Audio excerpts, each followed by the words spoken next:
नमस्कार, प्रणाम, सत श्री अकाल, जोहार, आदाब, जय हिंद, जय भारत, जय संविधान। मैं हूं आपका राघव और आप देख रहे हैं न्यूज़ संविधान भारत। आज यहाँ बैठक हो रहा है, जिस बैठक सब्जी विक्रेता संघ एवं सब्जी उत्पादक संघ का बैठक है।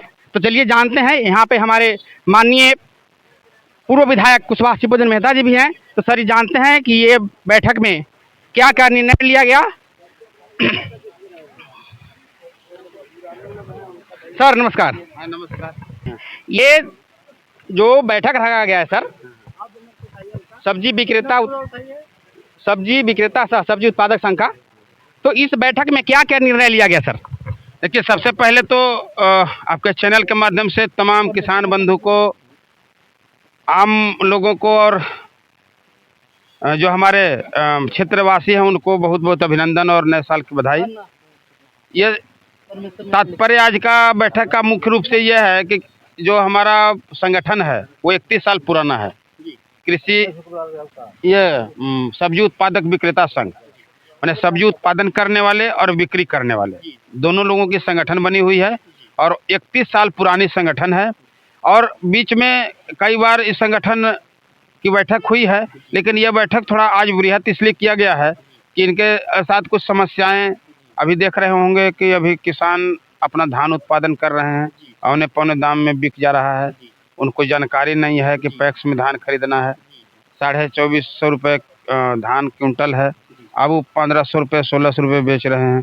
सब्जी उत्पादन करके लाते हैं, फूड प्रोसेसिंग प्लांट नहीं होने के कारण उनको असमय सब्जी सस्ते दामों में बेचना पड़ता है, उनका उचित लाभ नहीं मिलता है। और हमारे यहाँ जबकि आपको मालूम है कि किसान इतने अच्छे उत्पादक हैं कि स्ट्रॉबेरी की खेती यहाँ पर, अमरूद के बड़े पैमाने पर खेती, बैर का उत्पादन बड़े पैमाने पर हो रहा है, बैगन का उत्पादन हो रहा है, यहाँ पर टमाटर का उत्पादन हो रहा है। अभी देखेंगे उधर जाकर के, आप सर्वे कर लें गाँव में जाकर के कि हमारे यहाँ के किसान कितने उन्नत हैं। और इनकी तकनीकी जानकारी जो है अपने आप में ही काफ़ी है। अगर उनको प्रशिक्षण दे दिया जाए, उनको तकनीकी जानकारी दे दी जाए, तो हमको लगता है कि हमारे किसान जो हैं वो भारत में नंबर 1 किसान होंगे। पंजाब हरियाणा के तर्ज पर हमारे यहाँ किसानों को अगर प्रोत्साहित किया जाए और उनको टेक्निकल जानकारी दिया जाए और कृषक जो हमारे बंधु हैं उनको नए तरीके से खेती का करने का तरीका, नए तरीके का उपकरण अगर उनको मुहैया कराया जाए तो हमारा किसान उन्नत किसान हो सकते हैं। इसलिए आज की बैठक में इनको ये जानकारी दिया गया है। अगले 22 फरवरी को जो बैठक होगी, 22 फरवरी में हम लोग टेक्निकल जो हैं जानकारी देने वाले या किसानों को जो प्रशिक्षण देने वाले, हम उनके टीम को भी बुलाने का प्रयास करेंगे। तो सर, जैसा कि आपने कहा कि किसान हमारे यहाँ टेक्निकल हो गए हैं, बहुत विकास हो रहा है, लेकिन अपने आप में टेक्निकल हो गए हैं। तो किसानी में, खेती में सबसे बड़ा योगदान जल का होता है सर, पानी का होता है। तो हमारे क्षेत्र में हर जगह भी पानी की दिकदारी हो जाती है सर, पानी की किल्लत हो जाती है। तो मैं देख रहा हूँ कि करीब 50 साल पहले से एक योजना है सर जो लंबित पड़ा हुआ है, हरियाही डैम नहर वाला योजना। तो उसके बारे में सर आप क्या कहना चाहेंगे? देखिए, सबसे पहले तो मैं सही जानकारी देना चाहूँगा आपके चैनल के माध्यम से कि सन 2000 में हमारे यहाँ के प्रतिनिधि हुए थे संजय यादव जी। 5 साल तक वो प्रतिनिधि रहे। हरियाही डैम पर वो बिल्कुल गूंगे बहरे की तरह एकदम मौन रहे, न बोले न रोए। रोते भी तो समाधान होता। 2005 में माननीय मंत्री बने कमलेश कुमार सिंह, और वो मंत्री बन गए जल संसाधन मंत्री, जिनको लोग लंबा लंबा डिग्नेशन देने लगा। और वो जल संसाधन मंत्री इतने उम्दा किस्म के निकले कि बेचारे इतना ईमानदार कि अपने भी जेल गए, अपने पत्नी को भी साथ में ले गए, बेटों पर भी केस हुआ, दामादों पर केस हुआ, लेकिन हमारा हरियाही डैम नहीं बन पाया, जबकि वो जल संसाधन मंत्री थे। ये सवाल बनता है मेरा, चाहे किसी जाति के लोग हों, किसान अगर हैं तो हमारे बिरादरी के हैं, वो मजदूर अगर हैं हमारे बिरादरी के हैं। ये सवाल मेरा बनता है कि 5 साल आप जल संसाधन मंत्री थे माननीय मंत्री जी, तो अब फिर आपकी संवेदना कहाँ मर गई? आपने क्यों नहीं उस डैम को बनवाया? सबसे बड़ा दोषी अगर हमारे क्षेत्र में विकास के प्रति अवरुद्ध करने वाला है तो हमारे यहाँ का स्थानीय विधायक जो मंत्री के रूप लिया, फिर दूसरा चक्र चलता है, फिर संजय यादव जी विधायक बन जाते हैं। और सबसे विडंबना तो आप के चैनल के माध्यम से मैं जानकारी देना चाहूंगा, सबसे बड़ी विडंबना तो यह है कि 10 साल विधायक रहते संजय यादव ने बटाने नदी पर एक पुल नहीं बनाया। बटाने नदी के उस पर किसका गांव है? टूरी है, तेतरिया है, लंगुराई है, करमलेवा है, परसलेवा है, सरसोत है, गिद्दी है, उधर खड़गपुर है, ढाब है, मतलब अन्य कई 4 पंचायत के बड़ा भूभाग,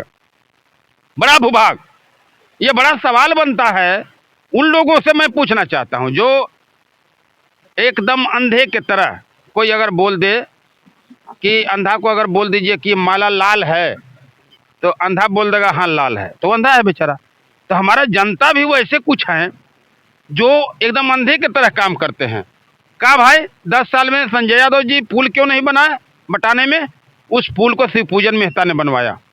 ये उदाहरण है, चाहे वो खड़गपुर का पुल हो, बनसप्ती का पुल हो, चाहे वो तेतरिया का पुल हो, चाहे तुरी का पुल हो, चाहे बटाने नदी में नदी के सामने का पुल हो, चाहे वो तरबन का पुल हो। और बतरे की बात अगर आता है तो बतरे के उस पार जगदीशपुर, कोठिला, कुलहिया, उन लोग कभी विकास दिखाई नहीं था। जब उस गांव में हम गए तो विकास के डर से कुछ जो अंधे लोग हैं हुड आउट करना शुरू कर दिए। हम बोले कि पहले सवाल का जवाब है आपके पास? 10 साल विधायक रहे हैं संजय यादव जी, 10 साल में बतरे नदी में एक पुल क्यों नहीं बना? लादीबादी के, जगदीशपुर के, कोठिला के, कुलहिया के, जहना के लोग को आने जाने की कोई व्यवस्था नहीं थी, तो हमने जहना में पुल बनाया। और यहाँ जो इधर है हल्का में पुल बनवाया और बभंडी में पुल बनवाया। 3 तो बतरे नदी में और 7 बटाने नदी में। आप जब जाते होंगे घाट ऊपर से, बेला घाट से चढ़ते होंगे और उस नदी को पार करना होता, वो पुल मैंने बनवाया। तो इतना काम के बाद भी अब लोग पूछेंगे हमसे आपने हड़ियाही डैम पर क्या किया? मैंने हड़ियाही डैम पर यह किया कि विधानसभा में 5 दिन तक विधानसभा को नहीं चलने दिया। हम विधानसभा में अनशन किया, विधानसभा में उठा करके जेल भेज दिया गया हमको, एक विधायक को। इतना लड़ा मैं हड़ियाही के लिए। अगर उतना शायद ये लोग लड़े होते, और लड़ने की आवश्यकता नहीं था। कमलेश सिंह तो मंत्री थे, वो मंत्री रहते हुए जब नहीं बना पाए तो अब का मुख्यमंत्री बना दिया जाए यहाँ के प्रतिनिधि को? सवाल तो ये बनता है। अब तो वो कभी 5 साल तक नजर नहीं आएंगे, 4 साल तो एकदम नहीं आएंगे। 4 साल के बाद जब चुनाव का घोषणा होगा तब 1 साल तक डुगडुगी गांव में बजाएंगे। हमारे लोग जो सीधे साधे हैं उनको ठगने का काम करेंगे। बड़ी बात यह है कि अब बुनियादी जो समस्या है, जैसे बटाने डैम है, हर हाथ को काम मिलना चाहिए, हर खेत को पानी मिलना चाहिए। तो जल संचय की व्यवस्था जब तक नहीं होगी, जल संचय जब तक आप नहीं होगा, आप करेंगे आप, तो आपके खेतों तक पानी जाएगा कैसे? 2 रिसोर्सेज है। एक प्राकृतिक तरीके से जो हमारा सतही जल होता है, सतही जल जिसको बोलते हैं, नदी नाले के रूप में जाता है, उसको सतही जल बोलते हैं। एक ग्राउंड लेवल जल होता है जो ग्राउंड के अंदर होता है, धरती के अंदर होता है। तो 2 जल स्रोत है, एक है सतही और एक है ग्राउंड लेवल। और दोनों जल स्रोतों में अगर हम तुलना करें तो सतही जल का अगर उपयोग किया जाए तो व्यापक होगा। सतही जल का उपयोग किया जाए तो व्यापक होगा। तो हम सतही जल का उपयोग नहीं कर रहे हैं। क्या हो रहा है? वर्षा का पानी बटाने डैम के गेट नहीं बनने के कारण वो बह के चला जाता है नदी नाले में, और जब नदी नाले में चला जाता है तो वेस्ट चला जाता है, लाभ नहीं मिलता है। तो सबसे जरूरत है उसको बनाने का। जिनको 15 साल मौका दिया जनता ने, उससे सवाल नहीं पूछता। जिसको 10 साल मौका दिया उससे सवाल नहीं पूछता। सवाल किससे पूछता है? 5 साल वाला से। हम 5 साल रहे हैं, लेकिन हरिहरगंज में विकास के रूपरेखा मैंने बना के दिया है। वैद बीघा में लोग जाने से कतराते थे, मैंने रोड बनवा दिया। देखिए, आप गए होंगे हरिहरगंज पश्चिमी में, आप बंजारी में लोग होंगे, पूछिए बंजारी में मैंने रोड बना दिया जो नरक था, नाली, अब वो रिंग रोड में दुर्गा स्थान निकलता है। अब इस तरह के कई उदाहरण। आप कभी भी गांव में जाएं, देखें किसका रोड बनाया हुआ है, बोले शिवपूजन मेहता का।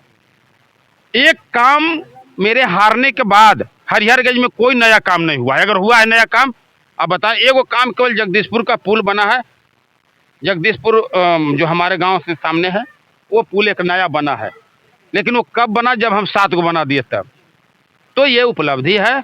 आप अगर दूसरा सवाल पूछेंगे किसानों के संदर्भ में, तो सवाल की तो लंबी कतार है। अब लंबी कतार इतनी है कि आपका समय छोटा पड़ जाएगा। तो सर, किसान, यहाँ की पब्लिक, यहाँ की जनता ये भी पूछना चाहती है कि ये जो हंडियाई डैम परियोजना रुका पड़ा है, इसके लिए सर आप आगे क्या कदम उठाएंगे? देखिए, हंडियाही डैम के लिए मेरा सदन में संघर्ष रहा। जनता हमको मौका दोबारा नहीं दिया, हम चुनाव हार गए। हम गरीब के बेटा हैं, तो गरीब के बेटा पर तो कई आरोप लगते हैं, लेकिन मैंने जितने ट्रांसपेरेंसी तरीके से, जितने पारदर्शी तरीके से मैंने अपने 5 साल के कार्यकाल को चलाया है, मैंने हिसाब दिया जनता के बीच में। इतना ही नहीं, 100 जोड़ी कन्याओं को शादी कराया मैं विधायकी के पैसे से, अपना पेमेंट का पैसा। एक शिवपूजन मेहता अपने पेमेंट के पैसा से, ये उदाहरण है कि 100 शादी कराने का काम किया है। लोग उसको हवा दे दिए, दलाल किस्म के लोग बोले कि सरकारी शादी है। जब हम हार गए तो क्या नहीं हो रहा है भाई? कह नहीं हो रहा है? नहीं हो रहा है। हमने कराया है। मुख्यमंत्री जी आए थे, आदरणीय राष्ट्रपति अभी जो हैं वर्तमान, उस समय तत्कालीन राज्यपाल द्रौपदी मुर्मू जी उस शादी में शिरकत की हैं। इतने बड़े हस्ती को मैंने बुलाया। आप देखे होंगे हेलीकॉप्टर से, सैन्य हेलीकॉप्टर आया था। तो मैंने काम किया है। अब सोचिए, 100 शादियां कराना कोई साधारण सी बात नहीं है, और मैंने बड़े तरीके से, बड़े अच्छे तरीके से शादी कराया। आज तो लोग 2 रुपया दे करके और एगो नट बोट बदलवा करके भी लिखवा देते हैं। तो ऐसे हैं। हमारा कार्यकाल में विकास मैंने किया है। गरीब बेटियों को शादी करवाया, गरीबों के साथ मैंने संवेदना व्यक्त किया, उनके सुख दुख में गया। और आज भी मैं बता रहा हूं कि कोई ऐसा दिन नहीं है, किसी गांव में जब बीमार पड़ता है तो सबसे पहले शिवपूजन मेहता को याद करता है। किसी गांव में बीमार पड़ता है बिहार में, चाहे वो कुटुंबा प्रखंड हो, चाहे औरंगाबाद का सदर प्रखंड हो, चाहे हरिहरगंज प्रखंड हो, तो या सुदूरवर्ती दाऊदनगर तक के लोग हमको बड़े आशा भरी निगाह से देखते हैं। उनको इलाज कराना हो, चाहे एम्स दिल्ली में कराना हो, चाहे वो PGI यहाँ चंडीगढ़ में कराना, लखनऊ में कराना हो, या CMC भिलौर में कराना हो, सारी व्यवस्था। अभी रिम्स में कराना हो, ये तो भाई सरकारी है, लेकिन फिर भी मैं एक आदमी रखा हूँ, तत्पर रहता है। अभी 3 लोगों को आज ही मैंने भर्ती कराया है। एक हार्ट का ऑपरेशन था, जो बिहार के कोनी के जितेंद्र नाम है उनका। अब उतना रोज अपडेट नहीं करते हैं, लेकिन उनसे पूछिए कि गरीबों का संवेदना इनके पास नहीं है। ये लोग केवल MLA MP बनने का काम करते हैं, और हम जनता के सेवा करने का काम करते हैं। जनता के बेटा बन के, जनता के सेवक बन करके मैंने 5 साल सेवा किया है। मैंने पूरे ट्रांसपेरेंसी के साथ, आज मोटरसाइकिलों पकड़ा जा रहा है तो 1000 रुपया ले लेता है कम से कम। मेरे कार्यकाल में कोई ट्रैक्टर वाला पकड़ के पैसा लेता था जी? अब ट्रैक्टर 10,000 महीना ना दे तो चलने नहीं देगा थाना वाला। चले देगा? 10,000 रुपया महीना पर बालू ढो रहा है। ये है व्यवस्था।